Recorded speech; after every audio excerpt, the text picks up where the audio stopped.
Good afternoon and welcome back to the IJIS Winter Symposium. For those that weren't part of our morning sessions, my name is Maria Cardiellos and I'm the IJIS Executive Director. This morning we had two, what I would say were great sessions that spoke to the response to the pandemic and provided key messages that I'll share with you.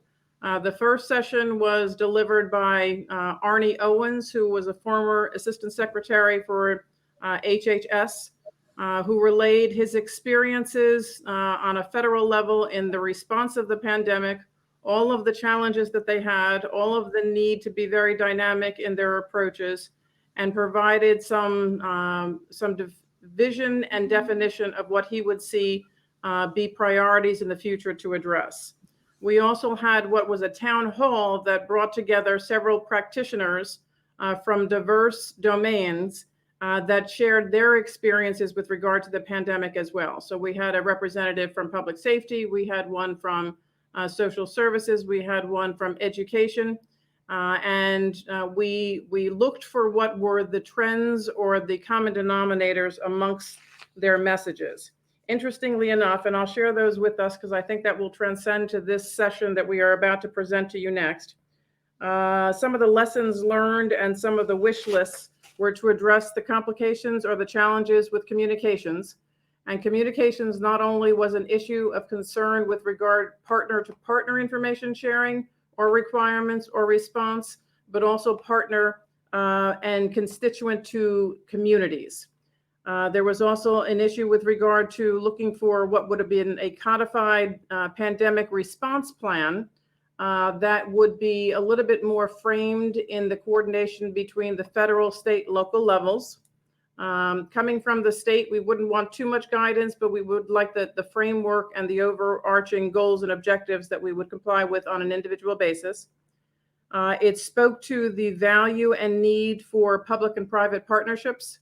I think that each of the speakers that will address you shortly most certainly exemplify that in their experiences, in their practices, in their messages, and in the programs that they'll share with you. And then it spoke to the need to be cognizant of the authorities on the federal, state, county, local level. So the policy issues, the regulation issues, the data issues, et cetera. The other sort of theme that came out that was common to both of those previous sessions was the dynamic environment that we all find ourselves in. Even though it's a year later, nothing is predictable. We're getting to a point where we have the potential value and the potential benefit of the vaccine, but if another strain comes in, the tide will change and we may have to deal with that ripple effect. So each of the domains within each of their programs representing very different and diverse backgrounds and jurisdictions all had to deal with the assessment of the problem, the response to the problem, the improvement of the problem, the communication of the problem, the training of the problem, et cetera. That ongoing education process, that ongoing refinement process is one that we've all lived. And frankly, to plan for and to address well in the future is one that was a challenge that was defined for our collective communities to look at. And finally, the value or the benefit of having an overarching framework that very much aligns to the IJIS mission of understanding that these issues are very, very complex. They require what is a comprehensive solution, and that technology is not the answer. Policy is not the answer. Training is not the answer. Operational ConOps are not the answer. It is all of that. And it most certainly needs to be tied with what is an ability to be able to respond on the fly and individually with the needs of that local jurisdiction. So I think that the next session is going to be consistent with those themes. That doesn't mean that there's not a lot more to learn. I know and feel very confident that each of these contributors are going to bring a different perspective to the table. So I will let you know that this next session is bringing together representatives from industry and from the practitioner world. If you'll recall, if you were part of our introductory sessions, I said that each of the days we're going to deal with a different theme and they were going to present it in some sort of a trilogy format. We started with a keynote, we went into the town hall, and now this is the response. So the challenges that were brought to the audience, the challenges that each of these practitioners, and I'll introduce to you shortly, have lived, will be the ones that they have within their own right and within their own companies develop pseudo solutions and frameworks to respond to those, and been very successful at doing so. I'm going to give you, just very honestly, I'm going to give you the name of the individual, the organization they represent, and touch on what they will chat with us about today, because I want to afford each of them the opportunity to introduce themselves and the perspective that they bring to the table. What continues to daunt me and to comfort me is that each of the individuals that we bring to these efforts is never just one thing. They never did just one thing for their career, and they never did just one perspective in the career. Since most of us are not starting our career, but we are well engaged in our career, we've had lots of different experiences, and those experiences are the ones that actually bring value to our solutions. So that is very evident with Major Ed O'Carroll, who will be our first speaker. He is currently the Bureau Commander of Major Crimes at Fairfax County. He actually is a native New Yorker, and I say that because I'm a native New Jersey folk. And he worked with what was the Commander of Major Crimes, Cyber and Forensics, currently in his group. He's developed what was an operational solution that dealt with the challenges, and will speak to us about the policy implications, the training implications, etc. He will be followed by David Jackson, who's Senior VP for Business Development in CaseLines, which is a Thomson Reuters company, forgive me. And he too has had many years in the business, supporting from the consultant side and from the business development side. But his experience is nothing to shy away from, because it has more than 20 years of experience on both the practitioner side and the service provider side.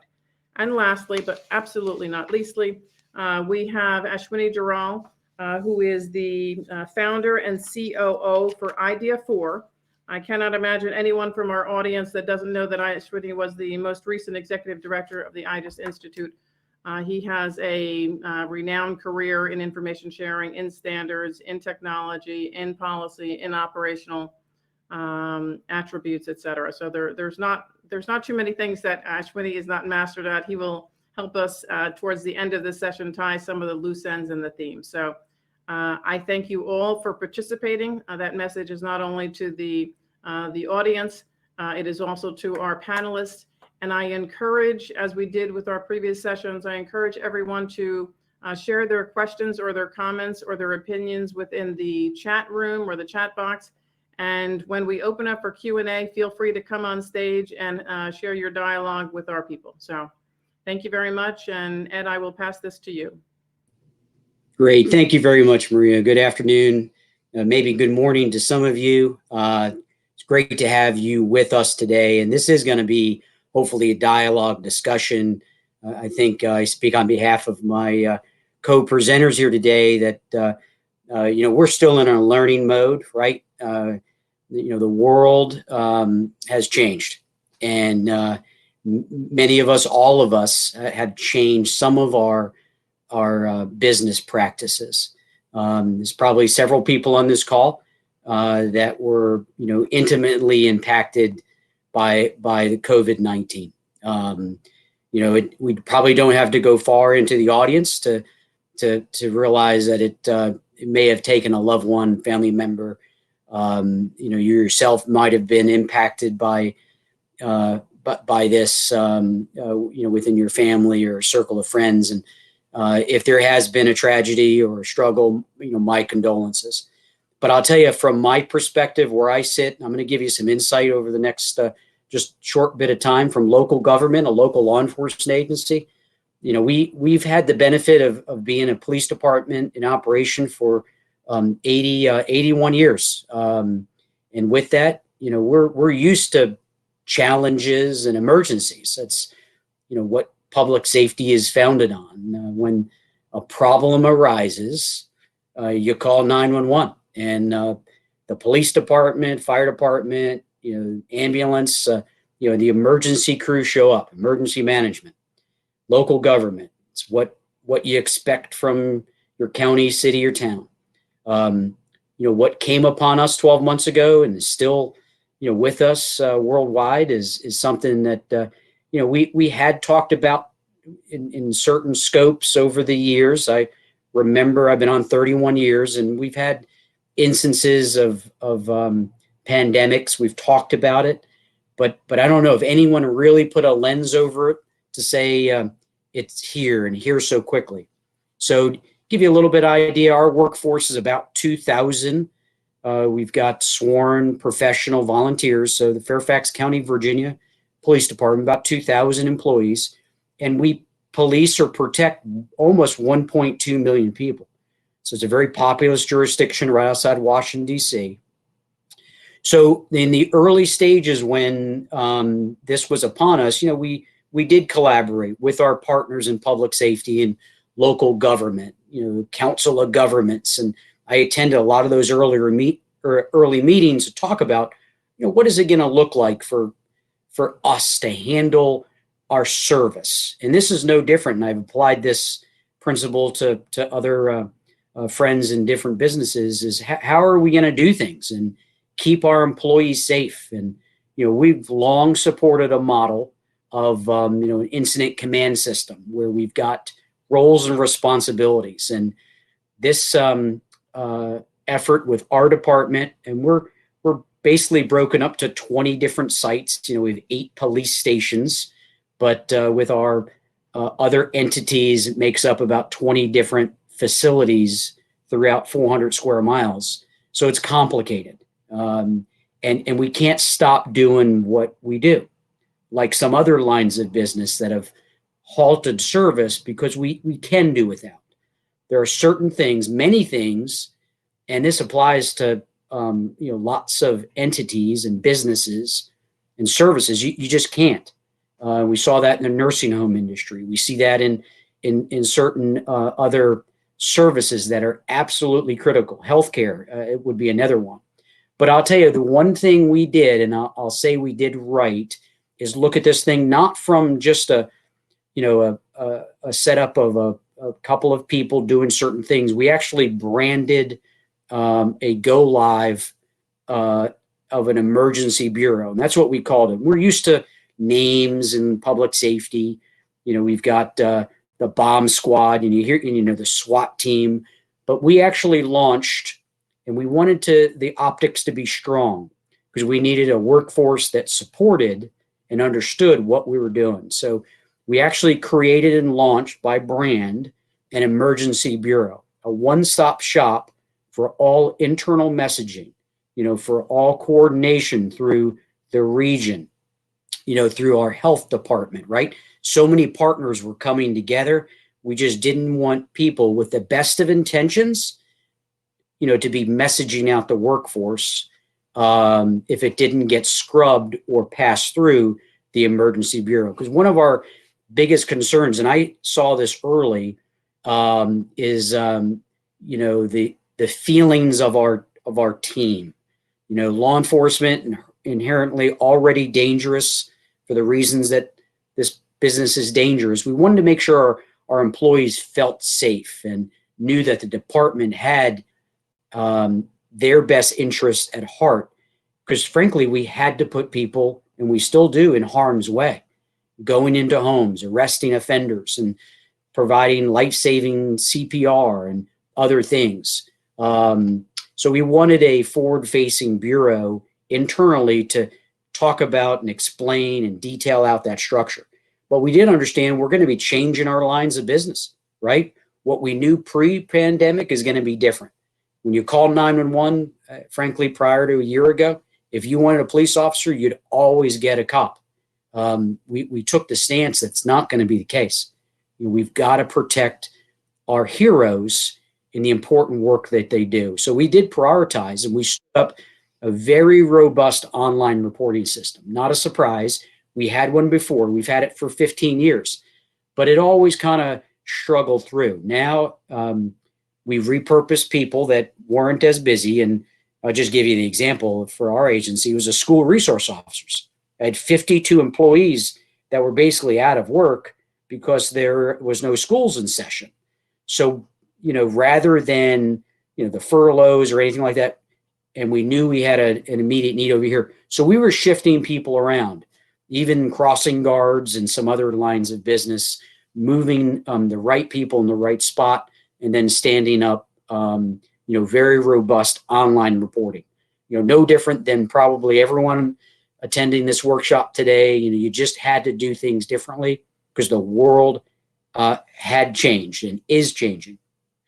Now, I will tell you, in all those meetings, I remember getting briefings from other agencies and cities that we were on conference calls with and briefings with. We're one of the top 50 law enforcement agencies size-wise in the United States out of 17,000 departments. And I remember so instinctively when other departments were briefing out about positive cases or quarantines, we were usually the agency that said, even as February, March, April into early May, I'm proud to say we had zero positive cases. And I'll give you some of our stats on when was our first positive case and then how many cases we've had since. But we did look at this through a multitude of angles, because what ended up happening, and currently is still something we're struggling with, is we saw crime go up. We saw certain crime categories go up. And what we know, this is, again, part of our big concern, is how do people feel? And what we saw is a worried and scared workforce, because a lot of our officers were worried about their family. And now that their kids weren't in school, how do you provide that service as a mom or a dad and still be a first responder? And I'll tell you, it came down to, just looking at things differently. What a year ago would have been, looked at with a high level of scrutiny, and in fact, just wouldn't have been approved. Now we were giving flexibility. If a mom or a dad needed to be home, we would move personnel around so they could, and give them online access to be able to handle a line of business and still support the mission. That's what it came down to.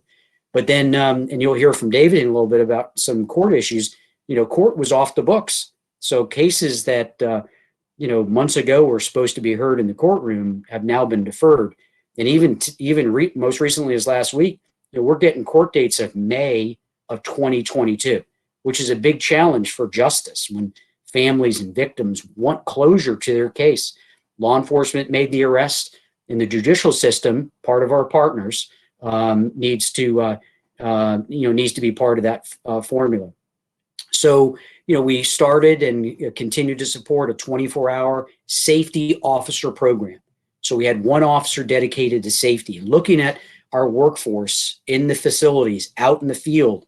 Are they safe? Are they wearing their mask? Are they washing their hands? And frankly, having one person dedicated to safety on operations and doing the job with the fewest number of people, not because of budgets, not because of any other reason, that it's going to save lives. And we were stressing that. This is not an option. We have to do it with the fewest number of people, the fewest number of risks, and basically play the odds, reduce the odds. And we had struggles, our IT infrastructure, the number of laptops. We had a optional program, when we're replacing our PC replacement program was, do you want a tower or a laptop? Well, I can tell you, as we all probably have experienced, weeks into March or April, I made that decision department wide. There is no option to go to a tower. Everyone gets a laptop. Why? Because what you didn't think you needed before, you need it now. And that whole infrastructure was critically important. What will stay? And these are the questions that we're asking now. What does law enforcement, government services look like in 2021, 2022, and forward? And frankly, some of the things that we love, we hope stays around, this online reporting platform. But the problem we're going to run into in local government is as schools start to ramp up back in Virginia, those positions are going to need to be needed back in the school. So some of our wants are going to collide with budgets that are shrinking, our tax base and some of the financial challenges of local government because of the lack of sales tax revenue and things like that. But we are looking at what the community wants, how best to provide that service. We are worried about community health of our employees and have really stressed employee wellness and even community wellness. We don't often talk about suicides. We got a big community, but we had 91 people take their life in 2020. And, we know that stress has been associated with this pandemic. Of those 91, 7 were under the age 18. And we have a workforce that is struggling with, again, balancing, the struggles that have come with COVID-19. So we need to be flexible. We need to be, and I've stressed this in our department, to be understanding to accommodating the workforce because it's the right thing to do in a new way of thinking. I will tell you, big department, our first positive case was May 11th. That's when the first positive case occurred. Now, since then, we've had 159 positive cases. And, the markers will show it like any community, no one was exempt. It swept through and it continues to. We can't let our guard down because of the COVID vaccine that is slowly creeping out to the community. We've got to hold the line, fight the resistance of going back to some of our old practices because it will risk lives. And we had over the course now of nearly a year, 11 months, we've had 808 people quarantined. And one was me. I was in the proximity of someone who had tested positive. I got the 2-week quarantine notice, and we're strict about that. There's no tolerance, right? And we shouldn't let our guard down. I'll finish on this note. Proud to work for the police department. I remember early on echoing about the safety and the prevention is key here. We had one death. We had one death in our department. And as the odds would be, it was my very best friend, Larry Magnai. Worked for our police department as a civilian. He was one of 2 hospitalizations we had in our department. He was the only one that passed directly related to COVID-19. Now, I talk about Larry at every meeting I go to in the police department because it's in his honor. All that we did leading up to Larry's death and even post memorial services, we've got to be thinking about the tragedies that are associated if we let our guard down. We don't have to. We can look at things differently, do things differently. And with that, I'll turn it over to David. Thanks for everyone's time, and I'll be part of the session and be part of the Q&A at the end. David? Thank you, Major, and I'm sorry for your loss, the loss of your friend. That's very sad. So good afternoon, everybody in the audience here. My name is David Jackson. I'm calling actually from London, England today. I can't get to the States at the moment. We're banned from flying anywhere. But I can tell you the weather's pretty miserable here, just as it is in parts of the States. I think I'd rather be in Texas, actually, with all that snow. It's the one thing I'm missing. So just a little bit of a background before I dive into some of the work that we've been doing over the last 12 months or so working with the courts. I work with a company called CaseLines, and we sell software for digitizing courts. I was responsible for digitizing all of the felony level courts in England back about 5 years ago. So those courts have been fully digital. No paper goes into the courts for the last 5 years. And I'll talk a little bit about that. More recently, I've been responsible for our business in Canada and the United States. We were bought by Thomson Reuters last summer, which is giving us an opportunity to work with hundreds of new colleagues in Thomson Reuters to support the rollout across the States. And since COVID started, I've been involved very heavily in rolling out to different parts of the United States and Canada, starting with California, where we worked with the administrative offices, the Office of Administrative Hearings, to use the system for special education needs tribunals and for their general jurisprudence. Then in the summer, we went into Canada, where we started digitizing the courts for the province of Ontario. And most recently, some of you may have seen the press release from Arizona that they will be digitizing all of the courts in 180 counties over the next 12 months or so, and that will go live in the next few weeks. So we've been in courts all over, in fact, pretty much all over the world: South Africa, Europe, England, United States. And really, the first challenge that we saw was for courts just how to keep working at all. And that was, for courts, I think, much more difficult challenge than most other businesses. Certainly comparing it to my life was relatively easy. I was a road warrior. I was accustomed to living my life out of a hotel and just flipping open a laptop and working anywhere.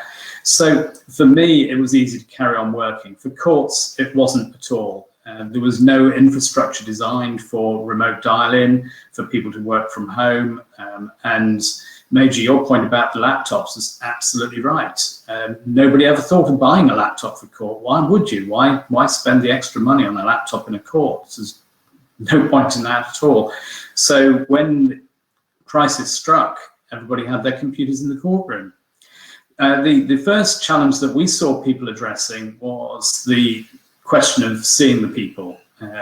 In order to have a virtual hearing, the first challenge, and we saw it on Zoom, with Zoom bombing in the early days, and Teams from Microsoft and Blue Jeans and all the other products, the first challenge was simply to be able to hear and see a witness, a plaintiff, a defendant, the attorneys in the court somehow, and to hear the arguments. And that step, in retrospect, I think was achieved quite well, or really well, actually, and very quickly. It's remarkable how quickly courts managed to at least bring some of their hearings back on stream with virtual hearings. And there was a huge amount of inventiveness going on at that time. The next challenge, and really the much more difficult challenge, was to see the evidence.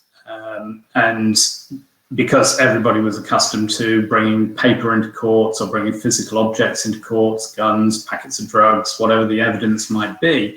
And so we saw a whole variety of new ideas coming forward, different types of online storage tool, everybody filing by email, courts being asked to open up PDF documents, etc. On balance, that's been a hard journey for courts to follow, I think, and wherever we talk to people, especially the judges who are at the sharp end of that, we get the impression that it is a big operational challenge, and the operational challenges were often very detailed. The mailbox, was it large enough? Could you send a document of 10 or 20 megabytes? What were you going to do if you had to split the email into multiple documents? How are the court going to keep track of everything? How is anybody going to make sure that the judge saw everything? And then how are you going to make sure that all the parties to a hearing also got to see the correct evidence at the right time? So that was a huge challenge. I think throughout the country, we now see that pretty much everybody has solved it to some degree. So it's not that it's unresolved. And people are moving on to the next issue, which is how we're going to deal with jury trials and how we're going to bring the system back to fully working order and to deal with the huge backlogs that have arisen. And those backlogs, as the Major said a few minutes ago, are really best described to me as an access to justice issue, whether it be somebody who's been the victim of a crime wanting to see resolution, whether it's a company or an individual wishing to pursue a civil application, or family matters that are lying fallow, is a huge issue, and one that we're going to be living with now for at least the next 2 to 3 years, if not possibly the next 5 years, as courts and the justice systems generally begin to work their way through. So those are the challenges that we saw. It's interesting what lessons we've seen, and the first of those, I think, for us was that the systems generally had not been joined up. I've mentioned the fact that there were individual things like the lack of laptop computers, but the more stressful thing was the lack of good communications between the different agencies and the inability to simply send evidence directly from one agency to another for all sorts of security reasons. But also because the courts perhaps had never anticipated this. It seems to me that this is an area more than just about any part of society that was in some respects least prepared, and least prepared not for fault, but for cultural reasons, because the whole sense that we have of going to court, I'll have my day in court, is that the court is a physical place. It's a public space where I can be heard, fairly treated, given my day, and the whole idea of doing that as a virtual thing had never really occurred to people before. It goes against the grain of what courts were. Interestingly, just reflecting on experience that we saw in different countries, the UK fared better because it was already digital. So because the paper had been eliminated some 4 or 5 years earlier, because all of the lawyers who went to court would turn up just with an iPad or a laptop, because the judge expected to see all the evidence on an iPad or on a laptop in the court, because there were monitors and everything, the infrastructure was there for everything to be digital. It wasn't an extra step. All that was necessary was for the courts to say, can we connect virtually? Do we physically have to be in the courtroom in order to connect? And the answer, of course, was once you've got digital systems in place that everybody feels comfortable with and has been well trained. In this case, there were probably some 25,000 lawyers in the criminal justice system and about 1,500 judges who had been using the system for a good number of years. So there was no extra learning curve for them to move to the next stage. It was just a natural progression. And what we saw was quite a significant impact or non-impact in the backlog. Over the first 3 months of the COVID crisis, when Britain closed its closed almost all of its courts, apart from some family and child protection courts, every court closed, the backlog began to grow. Criminal justice backlog grew over that 12 weeks by just 4%. It was a tiny increase, whereas in other countries that I've been working in, we saw backlogs increase in really a matter of months by 25, sometimes even 50%. Massive impact on backlog as the courts simply couldn't deal with anything. So one of the big lessons is that the preparedness of having digitized put the courts in England in a very, very strong position to just keep working without such major interruption. One of the other things that we've seen, and we hear it a lot as well, is that the ad hoc solutions for that the courts have put in place, whilst good in themselves, have generated some difficult problems. I mentioned Zoom bombing at the start. That was amusing. It seems to have been resolved by now. And I think mostly the courts feel that the video hearings that they're conducting are secure and people don't get in inappropriately. But much more of a problem with some of the solutions for seeing evidence. Many of the solutions that are out there are not properly secure, and some of them don't comply with the IJIS standards. They're not necessarily repeatable, and they don't have audit trails. So security has been a big issue for the courts, and I think one that the courts perhaps took a bit of a let on over the last 6 to 8 months, because frankly, what choice did they have? But as we move into 2021, people are going to look more seriously at some of the shortcuts that have been made and start thinking, how do we address the security problems that inevitably have arisen? The other thing that we've seen is that using PDF is very operationally really hard. We've seen judges extremely frustrated by the inability to find the right document to open, the need to open multiple documents. And the difficulty, and this is a particular difficulty for law enforcement, is the need to bring video and audio files into court and the lack of effective players. Now, it was one thing a year or two ago. I remember I would sit in court sometimes and watch hearings being suspended because the DVD player had broken, or because the attorney had not found the right point in a video to bring to the court, and the jury would be asked to leave the courtroom. We lose half an hour of time. But in a virtual hearing, it's even more difficult, because if you haven't got the tools to share video, then how do you present that evidence at all? So difficult challenges. Before coming on to this session, I thought it'd be helpful for me to do a vox pop with some of my colleagues. So I've been asking around colleagues around the world and asked them the question, to what extent is cross-agency collaboration an issue when you talk to the courts? And I'm sorry to say that it's really not the biggest issue that's front of mind for courts at the moment. And I think that reflects the fact that courts typically are at the end of a process of justice.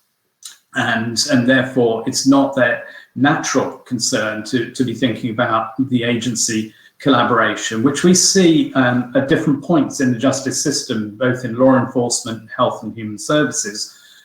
Probably more effective collaboration at earlier points in the justice, the journey of evidence through the justice system. But one of the things that I think we will see over the next 12 months to the next 24 months is that the need to be better joined up and to have effective collaboration with different partners within the justice system is going to be much, much more important. And also that we've seen many of the tools put into place now that are going to make it a lot easier for that to happen. So let's think about some of the opportunities that we see out there. The first for me is the idea of an evidence hub. So one of the difficulties historically has been the need to bring evidence from say law enforcement or from a firm of lawyers in a civil action, and then distribute that evidence to the courts and out to the various different parties, the defendants, etc. And one of the things that we've been able to help many courts with is turning that whole process around and saying, rather than pushing your evidence out, why not have a secure location where all the evidence can be put in, and then people come to the evidence. So you only ever have one copy of it. It's in one place. You have very strict controls, very granular controls over who can see what. But you don't have to worry about the security of evidence being moved out of the justice system, out of your hub. And I think we'll see over the next year or so the importance of a hub approach become much more central to the way that many of these problems are solved. And the reason for that also is because of the difficulty of joining up many of the systems that exist. So it is difficult to take the existing system, say from a prosecutor, and join up to a public defender's office. That's a challenge, and it's a challenge that takes an awful lot of money. If you can circumvent that process and the cost and the time involved of joining up by saying we no longer need to join the prosecutor to the public defender, all we're going to do is we're going to put the evidence into a point where both of those parties can see it, and we stop a lot of the work and move forward more quickly. I see a lot of change going to happen. We've seen change fast-tracked, and courts now are going to lock in a lot of the benefits of what they've done. But I think also there is an opportunity for courts to say, wow, isn't that amazing? What we were able to do over the last 6 months is just incredible. And look at the problems that we solved that we never thought we could solve before. Let's now look at whether we solve them in the best way and take advantage of this new learning about change, our new adaptiveness, to say, is there an even better way of solving the problems? The interim solutions we put in were great, they got us through, but what's the next best solution that we can put in place? And I think often we'll see more of a focus on quick results. It's always been said, I know this is a medical phrase, that the best is often the enemy of the good, and it's true. And what we're going to see now is, I think, people being much, much more pragmatic, because the challenges will remain to be huge, and they need to be solved fast. There are two remaining challenges based on that.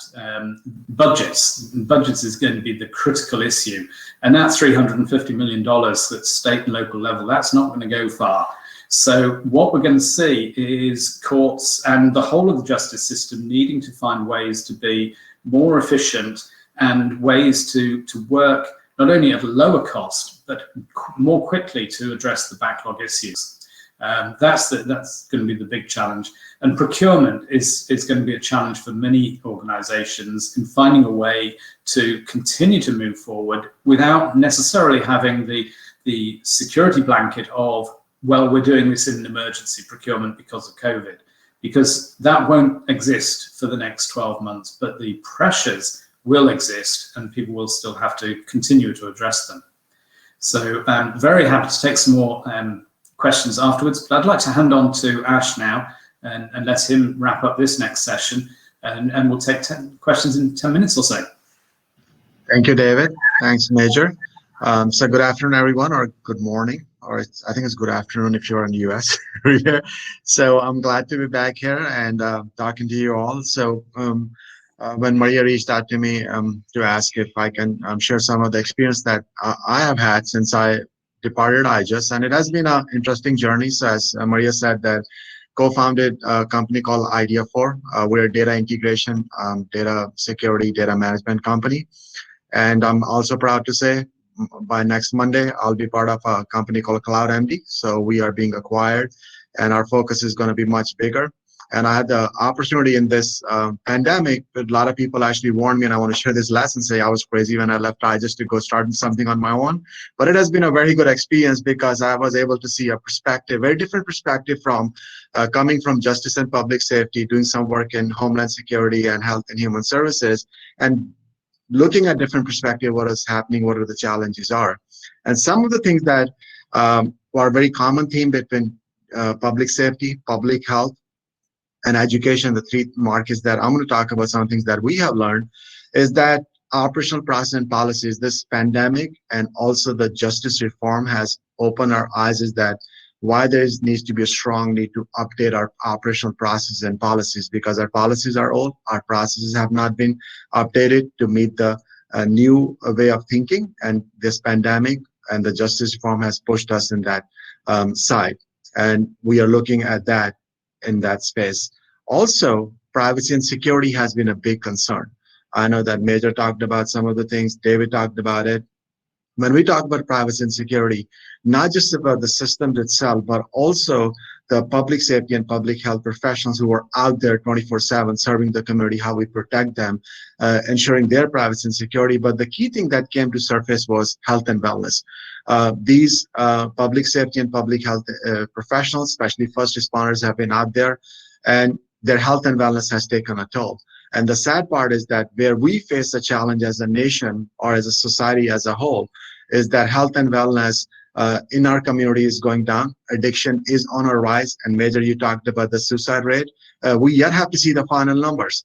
Numbers are increasing, and it's sad to see that the young generation actually is part of that growing number. And this pandemic has opened our eyes to say, what do we really need to do to address that? We know that our young population was suffering through that, but now there's a dire need for us to come together to do something for first responders, for health professionals, and our young generation. And the big thing is technology. I know at IJIS we talk a lot about technology and information sharing. When you go and look at and talk to different countries, different folks doing business around the world, that technology and information becomes secondary when you look what we are facing as some of the challenges. And so technology is going to keep innovating. We will have to figure out how to bridge the gap between technology to the policy to actually meet the needs of our community, what our community is asking for. And the big thing is delivery of services that go back to Major again. We were talking a lot about community-oriented policing when we're talking in our prep session. So how you engage that in this kind of pandemic, when there's also in public safety side, and especially in law enforcement, there's lack of trust. There's a difference between the community's opinion and what everybody's trying to do in the law enforcement, and how you keep that community-oriented policing going, how you deliver the services in this virtual environment. These are some of the things that we are facing as a challenge and where the opportunities are. And with IJIS Institute, bringing the public-private partnership together to look at some of these areas around addiction, around health and wellness, around information sharing, to bridge the gap, to really understand the lay of the land and having a good insight into situational awareness. but also at the same time protecting the privacy and security of our systems and of our employees. And one of the things that it's sad for me to say, coming from IJIS Institute, one of the things that I learned was a very eye-opening experience for me was that this pandemic actually gave us, especially National Association, an opportunity to collaborate. And one thing that I was discouraged with coming from association, that associations decided to take their own chance and use this pandemic to move their agenda rather than collaborating and creating a national solution where we have one voice. And there are a lot of examples that are still out there that I will really hope that we as a national association where people listen to us, that we collaborate and we speak the same language rather than pushing our own agenda. That was the one hardest thing for me to digest, was that what I observed. And this is where we, I think, can do really good and better, that if all are as, and that's, I will say, a huge opportunity where I just can come together. So where we have been focused as a company in public safety, public health, and education is to look at the innovation. A lot of innovation has come to the market in last 6 to 9 months, working in a public-private partnership setting in the United States, in Canada, and in Europe. And I'm proud to say that there's a lot of innovation happening with public-private partnership around the world. And security and privacy has been the core component of our discussion, where we have been looking from innovation perspective, especially when it comes to delivering services in a virtual environment. And health and wellness is something that will be front and center for a long time for us to focus on when we look at, especially in first responders community. We have to figure out a better way to how to help them get the really needed services and treatments they need to get to the right place where they can actually have access to these services, but also in a timely manner, so they don't because one thing that we discovered was, as some of you already know, stigma is a big issue when it comes to first responders and also in public health professionals. As you witnessed and saw in the news with COVID, the suicide rate is also high in public health professionals. So as a company, what we are doing, that we have launched a health and wellness network for public safety and public health professionals in phase 1, where we have multiple phases, but we are launching this. We have proof of concept going. We are onboarding our agencies right now, where we are bringing access to care for first responders. When I say access to care, it's not just about the clinician or physician. We're actually bringing a content, a technology, and much needed resources to help the first responders to get access to these services that are only available today to clinicians or the doctors themselves. So we're bringing that, so you don't have to go search on Google to say, I'm feeling this, what does symptom looks like? What are some of the treatments I can go for? So bringing a one-stop shop resources when it comes to health and wellness for first responders and public health professionals. That's one thing that we have invested heavily on. And also as part of that, one thing that we learned through COVID, access to care for rural communities, tribal communities. They're suffering.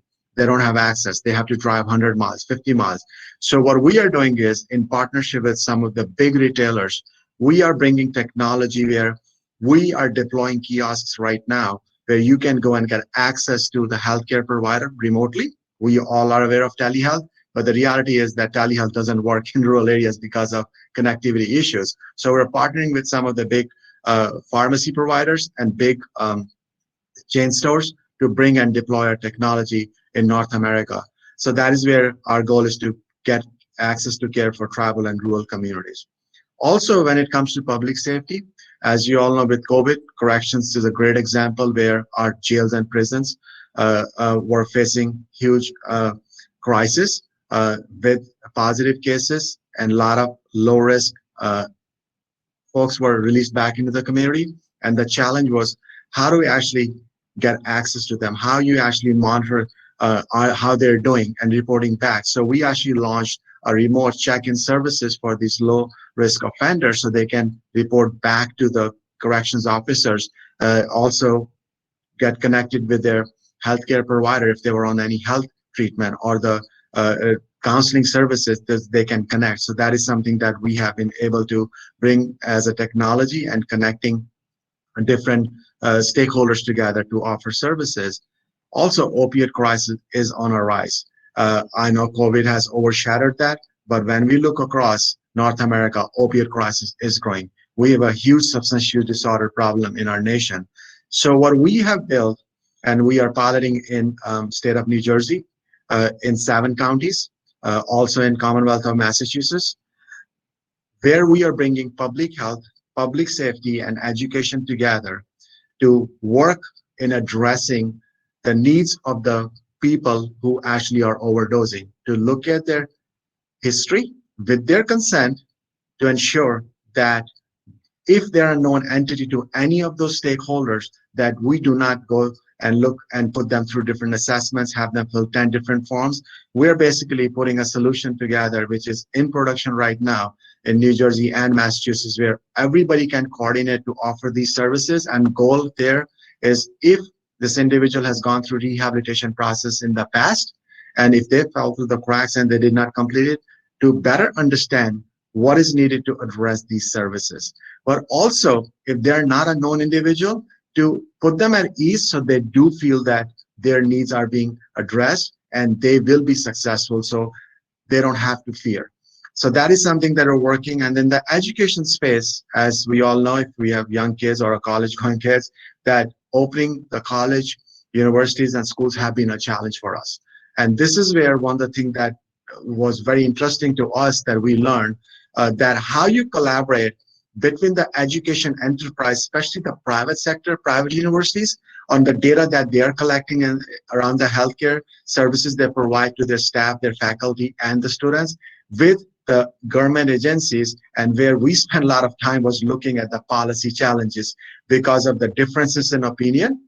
And that is something that is a huge opportunity for us to address, how to bridge the gap between public and private to share the information in crisis, where we can bring the services to making sure that our community, our students are safe and healthier. So these are some of the things that we are working, and where I see IJIS playing a key role is to leading the charge with all the association in public safety and public health and other areas where IJIS has to collaborate, speak with one voice, make an impact, but also technology is innovating at such a fast pace, and listening to the folks in the field so we can bring the right solution. Because one of the things, as you all have noticed and we all have noticed, there's so much innovation that takes place, but I can tell you 60 to 70% of the technology doesn't work because we innovated without engaging the end user who will be using it. So I think there's an opportunity here to engage the end user in that innovation process, and also bridging the gap when it comes to information sharing. So I know that we have a couple of questions that came up, and I know that I'm back, Ashwini. I was just giving you time to come to conclusion. So first of all, thank you all for your messages. I appreciate Ashwini's reference to what is it that the IJIS community can do, because even though I know he had other commitments this morning, that was my sort of underlying message to each of the speakers and to each of the participants. We're here to serve, we're here to support the mission space. Therefore, what can we do? So certainly your recommendations on supporting the policy challenges and other topics that fit squarely in our space is very much appreciated. There are some questions, some that I have and some that are coming from the audience. So I'm going to read out the first question for the major and the panel. And this is from a gentleman by the name of Doug Oates. He actually provided a couple of questions. So perhaps there can be a comment on your emergency bureau and how it was unified and integrated across the participants. And he's making reference to the public and private aspects of that, including the strategic aspect, such as a program management that is longer in duration than a NIMS ICS incident complex. So obviously it's the short-term aspects, the longer-term sustainability that we all know that with these initiatives we need to consider at the onset. And how is it that you dealt with that in your agency? Yeah, so great question, Doug. And I actually took the liberty of grabbing your email. I'm going to message you the template of what we used when we stood this up. And our plan is to bring it down. We don't want to leave it in place for forever. We're standing up during the emergency, and we're going to bring it down and put those people back to their assignments. There will be some things that are left behind, such as our safety officer program, where we have just like the fire department, we're decades behind the fire service, or maybe a century behind the fire service. I think many of our public safety agencies are, because fire has always gotten it right with the safety officer concept, apply it to COVID. But to answer your question, Doug, we did have a multitude of players at the table: the health department, the sheriff's office, the prosecutor, our county prosecutor, our county attorney for legal, on what we can and can't do, and frankly, what also we should and shouldn't be doing. That's another big discussion. What have we gone out on that, frankly, is not a police department responsibility? And I think Ash mentioned this, and kind of have it interwoven. Overlaid with COVID is our society has changed big time, especially for local government, privacy, and should police be doing certain things? That's a huge discussion. And I'm at the table here in Northern Virginia. So we had all those players when we've brought our team online. Fire department, critical, right? You can't do it alone. We have a community as of trust. They were part of it, because the community has to be accepting that we're going to do things different. That if you have a event here, you might only get a officer on Zoom. And that, again, a year ago, that would almost be criminal. Imagine you going into a conference room and saying, this is how we're going to do it. You'd be laughed out of your job. Now it's just the way we have to do it. But to our point, what stays? What is the community going to expect? Or where do we draw the line and say, there's no money to fund the things that we used to do? We've got to do this and got to do that. So community was part of it. There wasn't much of private industry other than the technology part. And I love what David was sharing. I think we're a long way off here in the States to see some of this stuff, but we need to talk about it, because we're seeing it now with body cam and in-car video and, all the video that comes. We had a homicide the other night, first homicide of the year, and it was a video solved case. Within 60 minutes of the homicide, I am remote, don't tell anyone, but on my couch watching the murder take place on my, because it was captured on a Ring doorbell, and detectives snatched that video, and then we worked the case. So it's amazing. The world has changed, and we've got to be thinking differently. You're right, NIMS, ICS, a little bit shorter term. Our brand was going to be different. We didn't want to use that NIMS term or ICS with our workforce. They understand that this is an emergency. We're treating it as such, and we'll come down to regular operations, which will be different at some point. And I'm getting you, Doug. I appreciate the fact that you'll be able to share that information, because I know that that's something that many of our practitioners will be interested in. To that end, and maybe some of the documents that you're thinking of meet that same objective, but do you foresee, or do you envision the potential of creating some sort of playbook that can be utilized for other jurisdictions? Because whether or not you're able to stand down on the Bureau, the unfortunate reality is that not only our world has changed, but we may be in this predicament with yet a different virus in the future. So having some guidelines that can be used because of your experiences and your accomplishments would probably be extremely valuable. Yes. So we've talked about an after action. We've talked about our department death. Our sheriff's office, our sister law enforcement agency in the county, had one death as well. And there's a risk to law. But Larry's death, we have done an investigation, and we're going to do an after action. What went right and what went wrong, and we're still in the midst of the polls on where we should be. So yes, that will be available, and I'd love to share it with anyone. There's no secrets to what we've done, and we'll share what the good, bad, and the ugly. I'll finish on this point. I do think Larry's death was preventable. It was. All these deaths are COVID-19. The question is, what can we do to eliminate them or reduce them to the point where it's a rarity? Right. I appreciate your messages. David, we have a question for you from the same participant, Doug Oates. David, have you found barriers with councils of government attorneys or barristers having the awareness or ability to partner with law enforcement and defense attorneys to understand issues of evidence management, prior to contracting with providers that often have incongruent standards and technologies? Any recommendations would be appreciated. Well, certainly, Doug, it's a good question. And I'd like to reflect on something, Maria, that you said right at the very beginning, which is this stuff is not simple. There are no simple solutions. It's an incredibly complicated area. And Doug, my general impression is that attorneys, barristers, as we call them in the UK, the various different participants in the justice system, including the defence attorneys, are extremely aware of the issues that are faced and the complexity of sending some of this information around. I don't think that people are naive about it.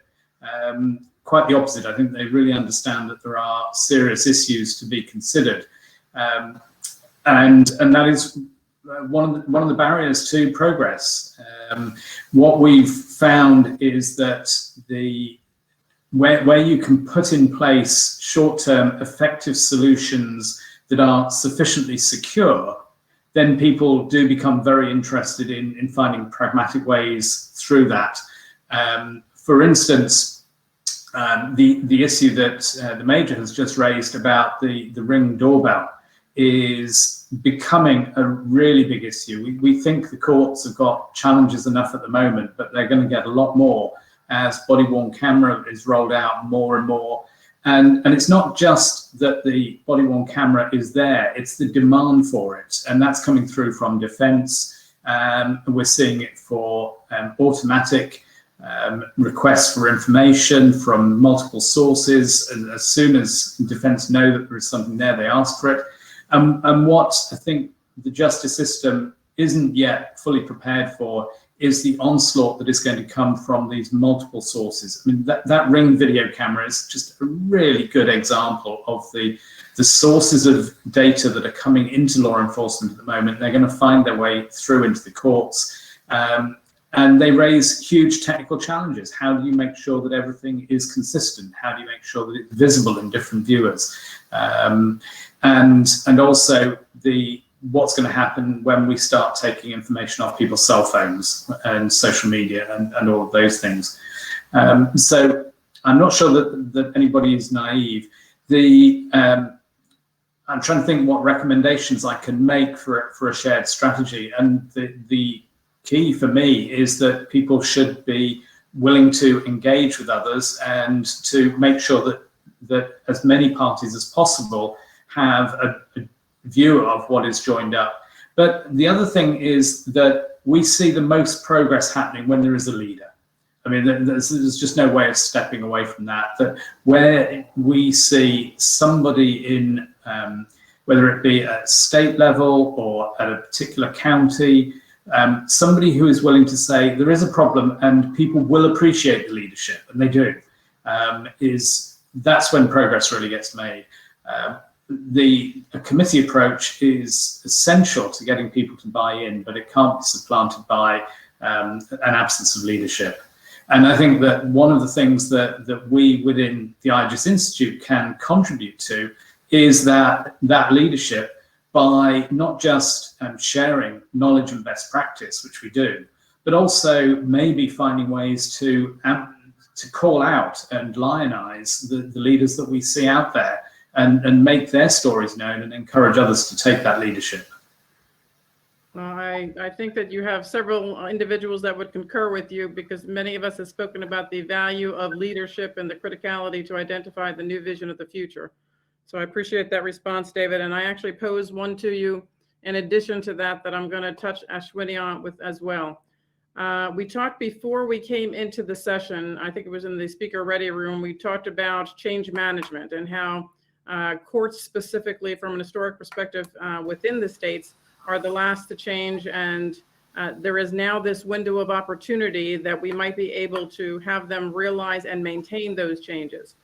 Are there any change management processes or recommendations that from your experience you think are worthwhile considering?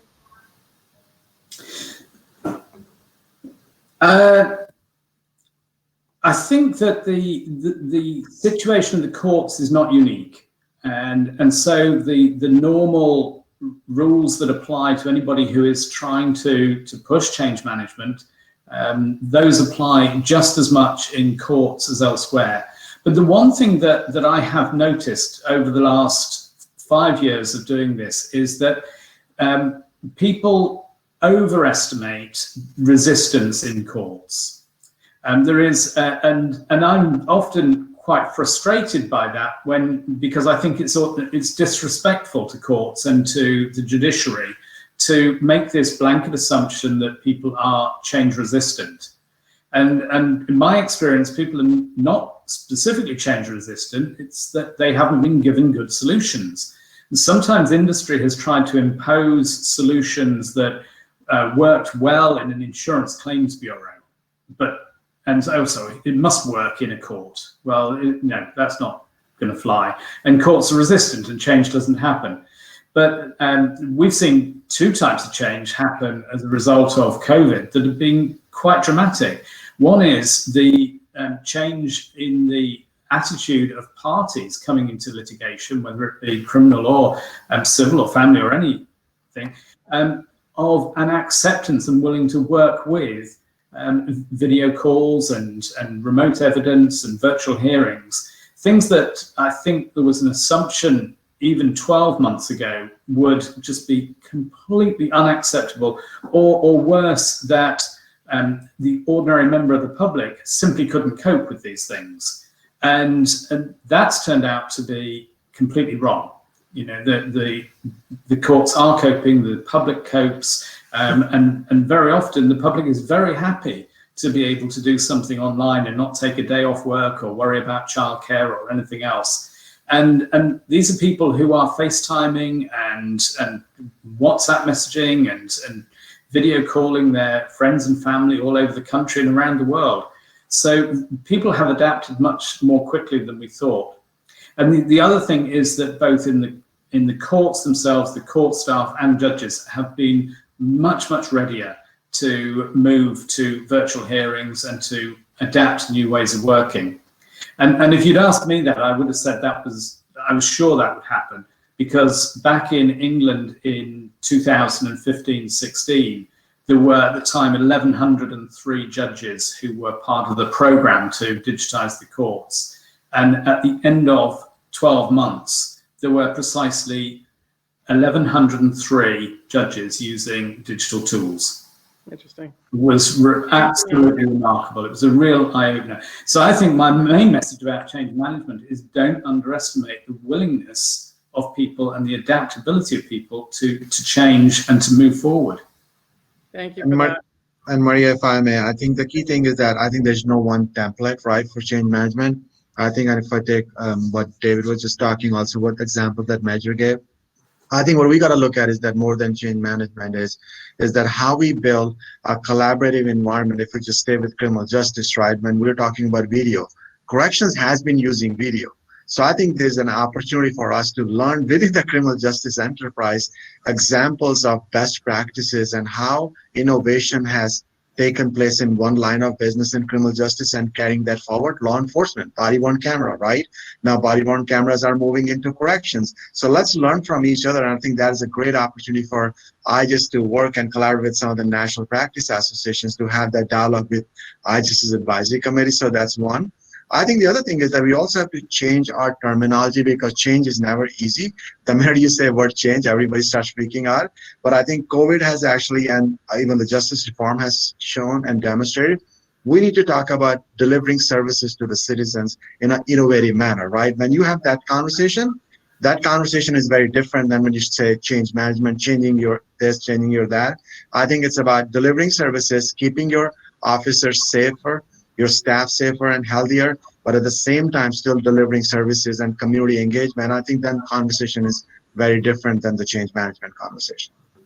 Yes, and I would agree with you. I think the change management actually might get their ire up, and they worry about what that is at the end of the the line, as opposed to we have a crisis, we need to respond, and let's not define it. It's a nomenclature issue, but it's one that is real. So my thought is that I will ask each of you for your parting messages, any words of wisdom, any priorities that you would like the audience to remember. So in the order that we brought you on the stage or asked you to chat, Major, I'm going to ask you that question first. Yeah, so I think to summarize really what David and Ashwini were talking about, I think people generally are worried about what they don't know, right? I've often said this in my line of business. You don't know what you don't know. So it is uncharted territory. Two things. Our neighborhood watch program in our jurisdiction has double the presence at meetings, because now someone can just walk over, turn the computer on, and they're with their local law enforcement officer. So our some of our programs have increased 100%, because it's easy and it's seamless, and it's not a struggle. And what used to be a challenge of driving across the county in bad weather, just open the laptop and you're part of the family. The other thing I hope stays in Virginia, and I know we've got quite the mix. I didn't see anyone that had a DMV, Department of Motor Vehicles thing. The best thing that happened locally is now you got to schedule an appointment. You walk in, you get service. Boy, I mean, talk about groundbreaking ideas. So you don't wait in a room with 200 people 7 hours to get called. Schedule it, plan it. Let's try things, and I know we're doing it here, and it sounds like it's being done around the world, which is great.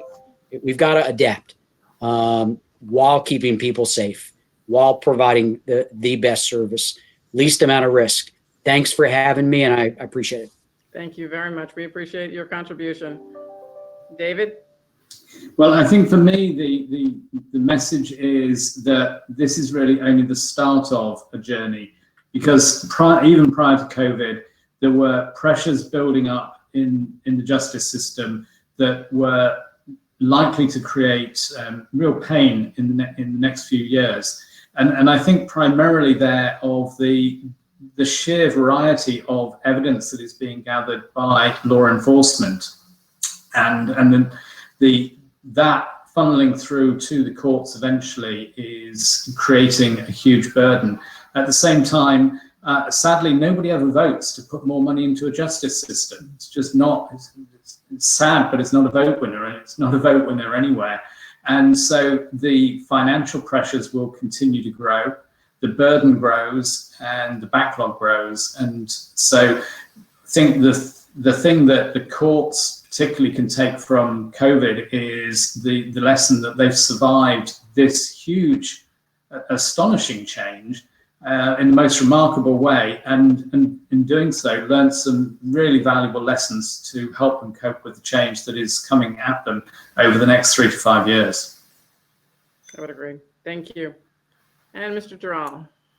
I think from my perspective, I think we have a lot of opportunities. Let's not reinvent, but reuse from each other experience and expertise. And I think where I go back to is what IJIS can do. And again, I think where IJIS can play a leading role is to bringing technology companies together to delivering a trust-based, I use the word trust very carefully, because technology is also not trusted all the time. And I think we have a huge opportunity there to bring technology innovation that is trust-based, built with the end user within mind, and the delivery of services, because services are going to be moving into digitized world. Whether public safety, public health, whatever, it is going to be digitized. So we have a huge opportunity there.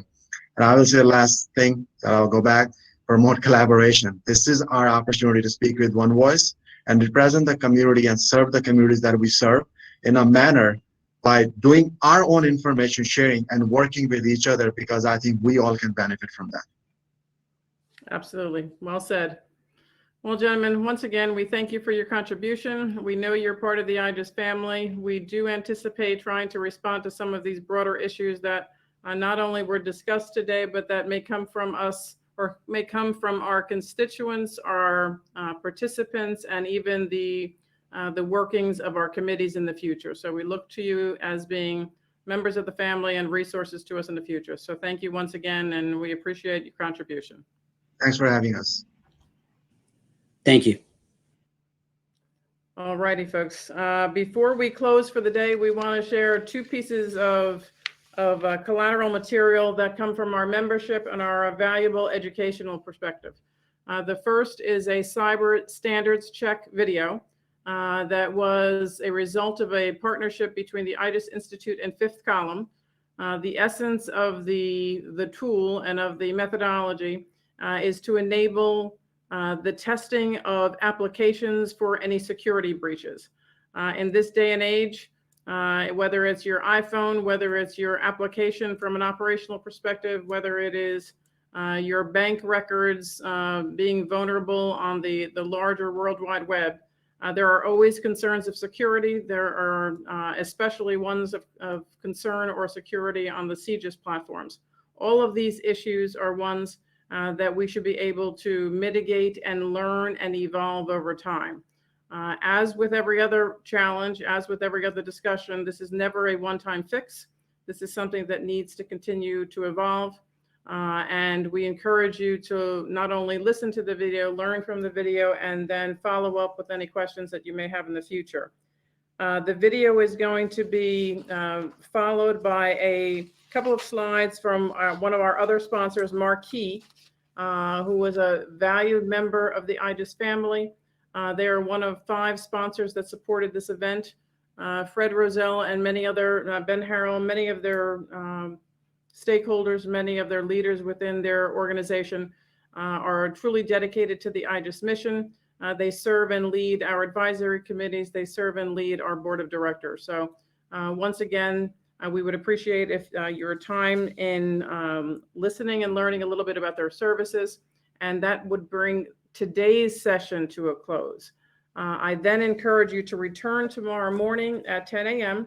If you want to come in a couple of minutes earlier, that would be beneficial just so that we make a smooth transition and on schedule. We then focus tomorrow's session on public safety reform. And you'll recall that we have Ron Davis that will address us as a keynote speaker. We have a town hall that will be led by Peter Harvey, former Attorney General for New Jersey and current DOJ monitor for the Newark, New Jersey Police Department. We have Art Azevedo from Houston, Carmen Best, formerly from Seattle PD, and Jim Burge, president of the National Police Foundation. And then to close the trilogy, we will have an industry and practitioner panel that will be represented by Mike McDonald and Bill Josko and others from the Motorola and IBM teams respectively, excuse me. So I hope that you found day 1 informative. I hope that you have enjoyed the challenges that we've experienced, and we look forward to having you tomorrow. Thanks, bye-bye. Cyber Standards Check is a web-based offering by the IJIS Institute for analyzing both static and dynamic code to detect any security vulnerabilities in web and mobile applications. This standards-based vulnerability scanner closely aligns with the NIST 800 series framework and the OWASP Top 10. This collaborative solution bridges the gap between security, development, and QA teams, enabling them to track and understand the quality of code going into production. To get started, just log in, upload the desired source code, and start the scan. The tool immediately begins analyzing the code, identifying vulnerabilities as defined by industry standards. Cyber Standards Check is safe and secure. While this device scans for vulnerabilities, code is encrypted and kept safe on our private cloud. Once the results are complete, we delete the code from our system. A local code repository scan option is also available if a user prefers not to upload their code to our system. Cyber Standards Check provides context, such as detailed descriptions of each vulnerability and the lines of code in which they exist. This vulnerability scanner refers to the Common Weakness Enumeration database, where the tool breaks down the issues into a specific type of code, specific languages, applicable platforms in which these vulnerabilities might be found, reasons this should raise concern, the likelihood that it can be exploited, and potential ways to correct these issues. Cyber Standards Check also enables users to version their scans, compare versions, integrate versions into Jira, and assign bugs into a product backlog so developers can address each detected vulnerability. This dashboard is the executive overview of individual and team scan results. It shows the scan statuses analytics, vulnerability statuses, and the top vulnerabilities and vulnerable repositories connected to the tool itself. Cyber Standards Check organizes findings by criticality so a user can prioritize the issues accordingly. Users can drill down into each category to see details about each issue, the level of severity, and the most vulnerable applications. Selecting the control profiles will also open the National Vulnerability Database to help the developer or IT team discover specifics on the identified issue and correct it. Cyber Standards Check is a crucial tool for an organization to detect, identify, protect, respond, and recover regarding security threats, and a necessary step to take control of their network. Schedule some time with an IJIS representative today to learn more about Cyber Standards Check, regulatory compliance, and simple yet effective steps in mitigating risk at your organization.